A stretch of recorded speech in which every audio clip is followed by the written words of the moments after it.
très heureuse d'être avec vous ce matin pour savourer les couleurs de cette tranche d'animation Studio 210. Mesdames et messieurs, bonjour. Rappelons que nous sommes au mois de mars, mois dédié à la femme. Après la célébration du 8 mars, la lutte continue pour réclamer les droits de la femme. L'œuvre Notre-Dame des veufs et orphelins du Congo et l'association chrétienne des veuves du Congo de Fatima sont là pour communiquer sur leur micro-projet intitulé « Sauvons la veuve contre les pratiques ancestrales dégradantes ». Un projet qu'elle développe avec l'appui financier du programme concerté pluriacteur PCPA Congo et du Comité français de solidarité internationale, CEFSI en sigle. Pour en parler dans Aréam, François Xavier Mayuya Mifundu, coordonnateur du microprojet, accompagné de deux veuves membres de ce projet, Elisabeth Kiminou Kouma et Christine Assonga. Bonjour à tous. Bonjour. Alors, dernièrement, sur ce plateau, vous avez présenté ce projet en évoquant la première phase qui est constituée des antivaleurs et des comportements déviants que subissent les veuves pendant la période du veuvage. Aujourd'hui, vous êtes là pour aborder la deuxième phase que vous allez commencer d'ici là, qui concerne la plaidoirie de la veuve sur le mariage coutumier qui n'offre en aucun cas le privilège à la veuve de bénéficier une part d'héritage laissée par son époux. Alors, sur ce point, comment préconisez-vous aider les veuves qui n'ont que le mariage coutumier? À vous. Bien, je voulais d'abord rectifier quelque chose. Oui. Bon, d'abord, c'est sur mon appellation. Je suis François Xavier Mayuya Mifundu. Oui. Voilà.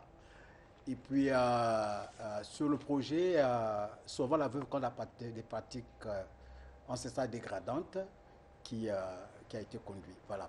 Alors maintenant, sur la question que vous nous posez, vous êtes parti directement sur les femmes mariées coutumièrement et qui ne bénéficient d'aucune assistance de la part du pouvoir public. Oui. Bien, l'ancien code, bon, disons le code actuel, parce qu'il n'est pas ancien, le code actuel, effectivement, ne reconnaît pas le mariage coutumier. Mais le Congo a eu une chance, parce qu'actuellement, c'est son Excellence, le président Denis Sassou Nguesso qui est là, a donné une chance aux Congolais. Et ça, c'est un cadeau pour lequel les femmes mariées coutumièrement devaient, n'est-ce pas, applaudir à chaque fois. Même quand ils mangent, je dis « Ah, merci, papa Sassou ». Quand tu payes, en fait, il faut le faire. Le Congo, en partenariat avec l'Union européenne, ont mis en place un mécanisme d'adoption, n'est-ce pas, du nouveau code des personnes intitulé Code des personnes et de la famille. Dans ce code, il est pris en charge les femmes mariées coutumièrement avec droit de succession.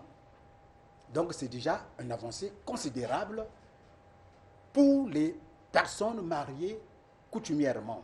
Et non seulement que les personnes mariées coutumièrement, même leurs enfants doivent bénéficier également, n'est-ce pas, de ce fruit. Alors, donc, nous avons donc engagé ce processus, non, mais il faudrait que ce document, cet avant-projet, soit promulgué, soit légiféré et puis mis à la disposition, n'est-ce pas, des familles. Qu'est-ce que vous pouvez ajouter, les dames, sur ce point? Je suis madame la veuve Kiminou Elisabeth. Ce que je pourrais ajouter, c'est comme venait de dire l'animateur général.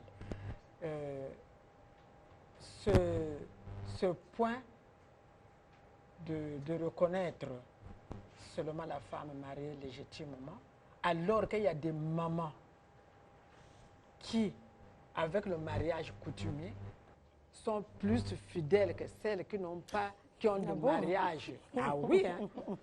Et ces mamans-là restent dans le foyer jusqu'à leur fin de temps. Mais elles n'en bénéficient pas. Elles ne bénéficient pas d'aucun, surtout quand il y a la mort du mari, en tout cas, pour elle, c'est automatique. C'est reconnu de tout le monde. Elle doit sortir, elle doit libérer. Elle n'est pas reconnue. Mais maintenant, comme une grâce qui tombe peut-être du ciel, s'il faut le dire, et on doit jeter aussi les fleurs à notre président, qui a reconnu ce chapitre-là. Je crois que pour la femme, surtout, c'est nous qui sommes surtout indexés et qui, malgré tout ce qu'on fait dans le foyer, durant tout son temps, après on ne bénéficie rien, qui doivent dire grand merci. Et on ne pourra qu'applaudir à chaque instant. Voilà ce que je peux ajouter. Maman Christine? Oui, nous souhaitons qu'il y ait la promulgation de la loi portant le corps des personnes et de la famille, le nouveau code bien sûr. Mais cela ne veut pas qu'il faut négliger le mariage officiel, parce que même s'il y aura cet héritage, mais ça ne sera pas à 100%. Donc une femme, quand elle reste avec un mari, en principe, après le mariage coutumier, on doit faire le mariage officiel. C'est nous les femmes qui négligeons. Et vous, si les femmes peuvent faire comprendre à leur mari qu'il est important de faire le mariage officiel, mais parfois c'est des moyens qui manquent. Hein. Non, parce que le mariage coutumier est plus cher que le mariage officiel. C'est plus cher. Donc si une personne, un homme, dépense beaucoup d'argent pour le mariage coutumier, mais qu'est-ce qu'il lui manque pour faire le mariage officiel? C'est moins de 100 000, moins de 200 000. Donc ils doivent le faire, ils ne doivent pas négliger, parce que ce code, il y a le nouveau code bien sûr, mais l'héritage ne sert pas à 100%. Ça ne veut pas dire que ceux qui sont mariés doivent négliger le mariage officiel parce qu'il y a le nouveau code qui sera promulgué dans... Oui. D'ici là. Oui, non. Papa Xavier, vous venez de parler de... Je viens directement parler des femmes qui sont mariées coutumièrement. C'est comme s'il y avait un autre cas de tel pour essayer un peu d'éclaircir. Parce que si on parle du mariage coutumier, à part ce cas, quel est l'autre cas qui peut aller dans le même sens? Quand j'ai parcouru l'avant-projet de loi des personnes et de la famille, je dis que ceux qui l'ont élaboré ont été vraiment inspirés. Et ils sont rentrés dans le cœur même de ceux qui sont victimes, n'est-ce pas, de cette thématique. Mais ce code, si tu peux le croire, il dit, quand il y a un mariage coutumier, les mariés doivent signer en présence des parents une attestation qui prouve, n'est-ce pas, qu'ils sont mariés coutumièrement et qui aura valeur devant, n'est-ce pas, l'officier d'état civil pour arriver à faire une transcription, n'est-ce pas, de leur union. Alors, donc, aujourd'hui, comme a dit Maman Christine tout à l'heure, oui, le mariage coutumier, à nos jours, il est plus cher que le mariage officiel. Bon, en fait, c'est les mariés qui compliquent leur situation. Le mariage, parce qu'ils veulent appeler un tel. Mais ce qui se passe maintenant dans le mariage officiel, c'est ce qui se passe dans le mariage coutumier, parce qu'il y a des invitations, il y a des machins, il y a énormément de dépenses. Et il y a des gens qui pensent, ou d'aucuns pensent, qu'il faudrait qu'on arrive à réviser l'histoire de la dot, parce que la dot est trop chère. Mais qui fait que la dot devienne chère? Mais c'est vous-même les mariés. En fait, c'est vous-même les mariés qui faites, n'est-ce pas? Moi, je me suis marié. Dans ma vie, j'ai doté mon épouse. Mais j'ai doté à combien? Mais pas actuellement. Maintenant, il faut compter 1 million, 2 millions, il y a d'autres qui exagèrent même. Alors donc, dans ce nouveau projet, avant-projet de loi, il y a beaucoup d'avantages qui donnent le droit à ceux qui sont mariés. S'ils ne veulent pas à le faire en pompe, n'est-ce pas, avec éclat, devant, n'est-ce pas, les parents, mais ils peuvent le faire à deux clos, en invitant, n'est-ce pas, un officier d'état civil à venir paraffer, n'est-ce pas, leur union, parce qu'ils sont mariés coutumièrement. Et comment comptez-vous lancer ce projet, puisque ça c'est la deuxième partie de votre projet. Comment pensez-vous lancer, par exemple, les activités de ce projet, de la deuxième partie? Voilà, les semaines qui suivent, avant le 31 mars, il y aura, n'est-ce pas, des activités de grande envergure. Nous sommes membres, nous sommes affiliés au conseil consultatif, n'est-ce pas, des ONG associations. au niveau, n'est-ce pas, du secrétaire permanent.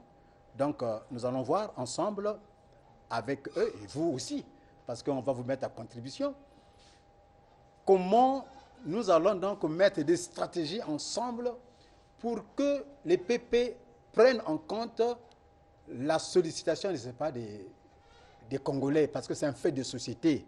Aujourd'hui, nul n'est ignoré, dit, n'est-ce pas, que ce n'est pas un fait de société, c'est vraiment un fait de société. Donc, les semaines qui suivent, officiellement, nous allons lancer ce plaidoyer pour lequel nous demandons également aux Congolais de se joindre à nous pour que ce soit beaucoup plus efficace. Ce projet lancé en janvier 2019, oui, si je me rappelle bien, quel bilan dressez-vous sur le travail déjà réalisé? Ah ben, d'abord les gens ont adhéré à la thématique sur sauvant la veuve contre le parti.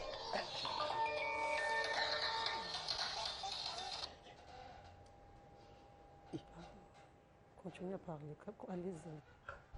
Alors donc, j'étais en train de vouloir dire que ce projet a eu l'assentiment, n'est-ce pas, des Congolais. Nous avons contacté plus de 5000 personnes qui ont signé également des pétitions, qui ont adhéré, n'est-ce pas, à cette démarche. Et les résultats, le bilan a été atteint. Hein. Disons, n'est-ce pas, que nous avons même dépassé, n'est-ce pas, les 100%, parce qu'on ne s'y attendait pas que le projet pouvait avoir, n'est-ce pas, l'adhésion, n'est-ce pas, des Congolais. Et donc, nous sommes satisfaits, n'est-ce pas, de ce projet. Mais malheureusement, il ne s'est fait que dans 5 arrondissements. Ah bon? Il s'est fait dans l'arrondissement 1, l'arrondissement 2, mais c'est le bailleur. Le bailleur nous a donné seulement l'autorisation de le faire dans les 5 arrondissements. Alors donc, maintenant, il faudrait également que les autres départements puissent bénéficier, parce que nous avons la sollicitation. Nous sommes demandés par les autres départements pourquoi cela n'arrive pas chez eux pour cette sensibilisation. Mais c'est les moyens. Dans vos revendications, vous avez tendance à mentionner l'autonomisation de la veuve. Pourquoi réclamez-vous cela, les dames? Bon, mais l'autonomisation. Vous voyez, la veuve, jusque-là, quand on perd un mari, d'abord le 1, c'est comme une maison qui n'a que deux parties, 2 murs. Pour former une maison, il faut 4 parties. Mais cette autonomisation n'est pas donnée à toutes les femmes. Parce que dans le veuvage, il y a des catégories. La femme intellectuelle est travailleuse. Elle ne subit pas de la même chose le traitement. Donc cette autonomisation est réservée à une femme qui travaille intellectuelle, surtout cadre. Là, tout le monde a peur d'elle. Elle est là. Elle peut même gérer les biens avec son mari sans le consentement de qui que ce soit, sans l'intervention. Maintenant, pour la catégorie, surtout la catégorie des femmes qu'on disait avant, la femme paysanne, ménagère, ces femmes-là, ce sont surtout celles-là à qui nous voulons qu'elles soient vraiment autonomes dans la gestion de son état de veuvage, parce que c'est un statut aussi.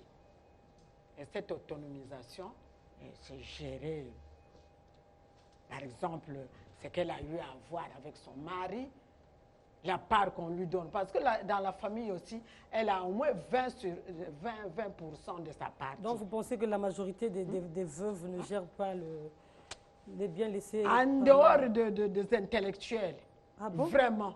Ça, c'est comme ça. Personne ne viendra me contredire le contraire. Une femme qui est ménagère ou paysanne, si on prenait 20, peut-être si la famille est chrétienne à 100%, elle peut avoir accès à l'autonomisation de tout ça là. Mais si la famille est aussi dans la pauvreté surtout, je crois qu'elle n'aura même pas accès à ça. Mais les intellectuels, surtout les cadres, bon, elle peut en bénéficier, elle en bénéficie. Donc voilà l'autonomisation pour nous, c'est important. Maman Christine, vous avez... Nous conseillons aux veuves, d'abord aux femmes mariées, de se débrouiller. Parce qu'une femme par rapport à la journée internationale de la femme, le 8 mars. Nous sommes au mois de la femme. Les femmes doivent travailler. Le travail, ce n'est pas seulement dans le bureau, ils peuvent faire le commerce, ils doivent avoir un revenu. Parce qu'il y a la majorité des veuves qui souffrent parce qu'elles dépendent étroitement de leur mari.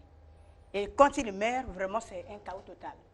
Donc, les femmes, en général, doivent travailler pour que, même si le mari meurt, elle peut prendre en charge ses enfants. Mais quand vous croisez les bras pour attendre, mais la vie nous réserve beaucoup de surprises, c'est comme ça que la majorité des veuves sont dans des conditions misérables, c'est à cause de ça. Mais apparemment, on a constaté que les femmes bougent maintenant. Elles Oui. sont sur le marché, elles marchent Elles même à bougent. pied. Pour... Mais il y a d'autres jusqu'alors qui ne font rien. Ah bon? Oui. Surtout celle qui était bien là. Le Parce mari qu'ils dit, pensent que l'égalité, c'est seulement comme ça. si tu fais ça, mais alors, mais mon C'est mari- sur le plan professionnel.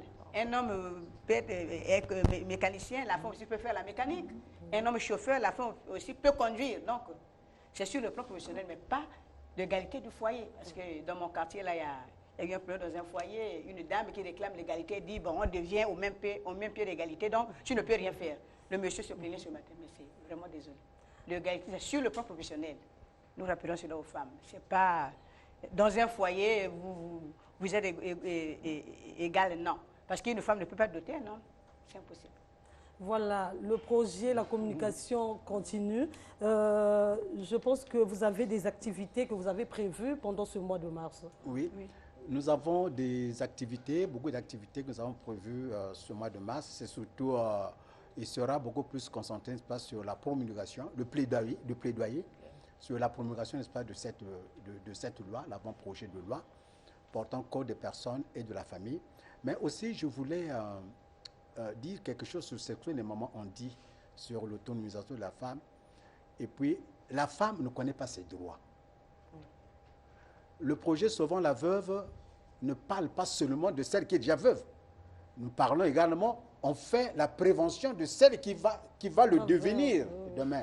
Donc aujourd'hui, il y a déjà une veuve là, il y a plusieurs veuves qui sont nées là. Donc ces veuves-là, maintenant, si elles connaissent, si elles ont été sensibilisées en amont, connaissant leurs droits, ce problème ne pourra pas se poser. Donc la femme, quand elle va connaître ses droits, elle va s'opposer. Mais quand tu ne connais pas les droits, mais tu as un chiffon, tu as un papier qu'on jette, tu as un papier hygiénique. Donc voilà pourquoi nous disons que la femme doit connaître ses droits. Donc quand elle connaîtra ses droits, elle sera forte. Donc vous femmes, amenez, n'est-ce pas, à ce que les femmes connaissent leurs droits. Est-ce que vous pouvez au moins nous dire quelques droits que la femme peut retenir en ce net moment, au moins pour... Alors, par exemple, l'actuel code sur le traitement dégradant, par exemple. Le code actuel a tout prévu, a dit la femme n'est pas obligée d'obéir à ça, tel traitement. Mais la femme ne connaît pas ça. Donc la veuve aussi ne connaît pas ça. Mais quand la belle famille arrive et dit que bon, il y a une maman qui nous a fait un témoignage qui s'est passé, n'est-ce pas, dans le district de Kélé. C'est là que nous avons découvert, n'est-ce pas, que là-bas, il y a aussi une forme, n'est-ce pas, de traitement extraordinaire où quand tu perds ton mari, tu dois danser. Pleurer. Danser, pleurer toute la nuit, donc tu sautilles là, tu danses là, tout ça, jusqu'au matin. Donc c'est eux qui vont te dire non, tu peux maintenant t'arrêter. Est-ce que c'est normal? C'est une violence. Mais cette violence est réprimée parce que ce sont des droits qui sont bafoués, mais la veuve doit porter plainte. Mais les gens, les veuves, les femmes ont peur de quelque chose, ils ont peur de la sorcellerie. Alors nous allons vers la fin de notre entretien. Peut-être vous avez quelque chose à ajouter avant de clore, mais je pense que cette sensibilisation que vous êtes en train de faire va aider les veuves à être à l'abri de ces pratiques. Oh oui. La sensibilisation, en principe, c'est pour que la veuve puisse se libérer un peu. Il faut surtout se débarrasser un peu de la peur. Parce que quand on perd un mari, vraiment, on est dans la peur. Ah bon? On est envahi de la peur. Ne fais pas ça. Surtout quand on tombe sur une gardienne. Maintenant, on a un système de gardien. Une gardienne que vous allez supporter à la fin. Supporter financièrement? Financièrement, oui. On paye. Cette gardienne-là, si vraiment elle n'est pas une maman qui a déjà l'expérience, elle peut aussi vous plonger dans les dérapages. Parce qu'elle ne pourra pas vous remonter le moral, mais elle, c'est pour vous rabaisser encore le moral. Il ne faut pas faire ça. Il ne faut pas regarder les hommes. Il ne faut pas écouter surtout le téléphone actuellement avec le développement. Il ne faut pas toucher au téléphone. Il ne faut pas surtout toucher à l'argent qu'on vous donne. Parce qu'en ce moment-là, il y a toujours des offres d'ici là. Mais tu ne dois pas toucher à ça. Moi, je crois que c'est à elle-même, la femme, vraiment de prendre, de mettre les garde-fous. Mais pendant le veuvage, on a constaté que parfois, à un moment, on amène la boisson dans un gobelet chez la femme. Ça dépend. Ça, c'est inaperçu. Personne ne connaît ça. Il n'y a que toi et ta gardienne. Mais pourquoi on le sait? C'est qu'il y en a d'autres qui l'ont déjà vu. Oui, mais ça dépend du milieu aussi. Ça dépend aussi de la personne. Parce qu'il y a celle qui reste catégorique, elle ne touche à rien, on lui prive tout. Et ça, moi je crois que moi personnellement, j'ai un témoignage, c'est parce qu'on va vers la fin, que je devais faire. Surtout sur les rites. Les rites, c'est ce qui fait qu'on ne doit pas écarter ces rites-là. Or, c'est faux. Parce que quand on perd un conjoint ou une conjointe, on est là. Mais moi, je pense que ces rites, ça va dans notre tradition. Hein. Mais oui, mais il y a des rites quand même qu'on peut banaliser. Ah bon? Ah oui? Lesquels, par exemple? On est chrétien. Moi, je suis là. Je prie tous les jours. Je suis entouré de personnes, des parents spirituels. Bon, mais on peut prier pour moi. Il y a des psaumes dans la Bible qui peuvent vraiment me soutenir. Mais on met surtout l'accent sur la protection. Il faut mettre le feu, il faut faire ceci, il faut faire ceci, il faut faire ceci. Moi, à mon veuvage, c'était pendant la guerre. Le 9 octobre 1997, à 17h00, je perds mon mari par les obus. Mais je suis restée à la portée de la nature, qui pouvait me faire ces rites-là, jusqu'à aujourd'hui. À la sortie de la guerre, je veux voir ma belle famille, c'est mon beau-frère qui ne voulait pas me faire des rites-là pour me dire, non, mais tu deviens d'abord trop belle là, mais moi je ne veux pas, je veux te construire une maison à côté là. Vous voyez, on ne m'a jamais fait ça. Mais là, je suis en bonne santé. Merci, maman Christine. Bon, parmi aussi. les rites, ce qu'il faut enlever, ce que nous déployons, c'est le Bokwele et le Boutoutou. Donc, la séparation d'avec l'esprit de son défunt mari. Hein, appelé le Bokwele, le Boutoutou, le Fouakassi. Ça, au moins, il faut écarter. Il faut écarter.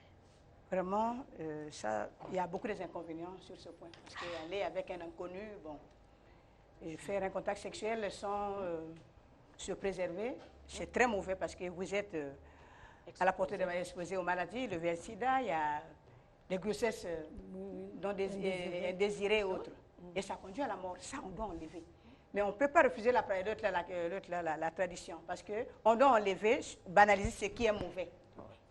Ce qui a des antivaleurs. Et ce qui est bon, on doit garder. On ne peut pas accepter qu'une veuve perde son mari aujourd'hui, puisse défriser les cheveux demain et s'habiller normalement. Merci, maman Christine. Bien, nous sommes arrivés à la fin de l'émission. Ben, merci de nous avoir reçus. Mais je voulais dire à la population congolaise que cette semaine, vous aurez des mamans veuves qui vont passer dans les quartiers. Ils vont passer également sur l'écran de télévision pour demander aux ménages d'adhérer à ce projet parce que, surtout celles qui ne sont pas mariées, le problème a été réglé. Le président a pu régler ce problème. Donc, il faut saisir, n'est-ce pas, l'occasion pour dire bravo. Merci de votre passage dans le studio 210. Je vous encourage de continuer cette lutte. Mes encouragements vont également aller à l'endroit de toutes les femmes et associations qui luttent pour les violences multiformes à l'égard de la femme. Bon dimanche à toutes et à tous. Merci de votre fidélité sur Télé Congo.